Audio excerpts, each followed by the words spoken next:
Hey everyone, happy Wednesday. Part of our mission statement here at Market Square is to work for a sustainable environment. And because we are a Christian worshiping community, I think it's crucial for us to understand why Christ's disciples are called to work for a sustainable environment. I don't think there's many of you listening who would disagree with that, but what is that call? How is God involved in that call to work for a sustainable environment? So for the next 3 weeks, we will be focusing on creation in our worship service. We'll be thinking about God's spirit in creation, God's breathing life into creation, suffering with creation, and also renewing creation. As we enter into these weeks of worship, we will be joining millions of Christians around the globe who are celebrating a season of creation. Season of Creation is an ecumenical movement that began some time ago and was shepherded along by the World Council of Churches. And there's a steering committee for it. And the invitation of the steering committee is to invite the ecumenical family around the world to listen and care for our common home, the ethos of God. And you can see on the bottom of the screen that Greek word ecos. It's the root for our prefix eco, ecology, economics. And I admit that when I first saw them using that word to describe our calling, I thought, why do they need to use the Greek? Why not just say house of God? But as I did a little bit more research on the word in Greek, I realized how well thought out it is. In Greek, that word ecos has multiple meanings, actually. It can mean the concept of the family, the concept of the family's property, and the concept of the house or dwelling place of the family. So that one word stands for all three of those things interchangeably, and it depends on the context of the sentence as to which one the author is referring to. And so I think it's an interesting way for us to think about our relationship with the environment and our ecosystem.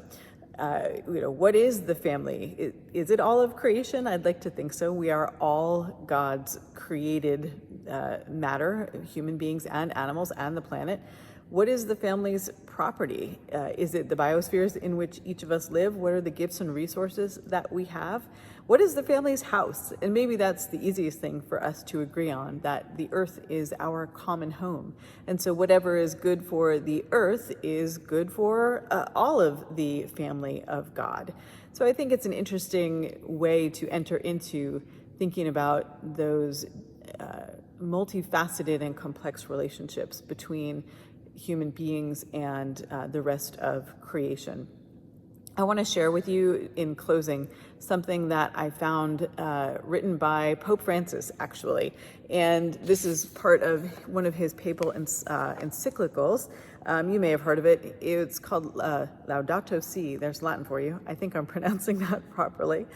Laudato Si on care for our common home. And this is just a brief portion of what he writes that in many ways illustrates this understanding of the ethos of God, the house of God, and the complex nature of that. So Pope Francis wrote, "When we speak of the environment, what we really mean is a relationship existing between nature and the society which lives in it. Nature cannot be regarded as something separate from ourselves or as a mere setting in which we live. We are part of nature, included in it, and thus in constant interaction with it. Recognizing the reasons why a given area is polluted requires a study of the workings of society, its economy, its behavior patterns, and the ways it grasps reality. Given the scale of change, it is no longer possible to find a specific, discrete answer for each part of the problem. It is essential to seek comprehensive solutions which consider the interactions within natural systems themselves and with social systems. We are faced not with two separate crises, one environmental and the other social, but rather with one complex crisis, which is both social and environmental. Strategies for a solution demand an integrated approach to combating poverty, restoring dignity to the excluded, and at the same time, protecting nature." End quote. So I really appreciate the way Pope Francis is thinking about all of those problems in a holistic way. And that's our invitation as Christians, to think about the ethos of God and our calling to address all of those complex relationships together.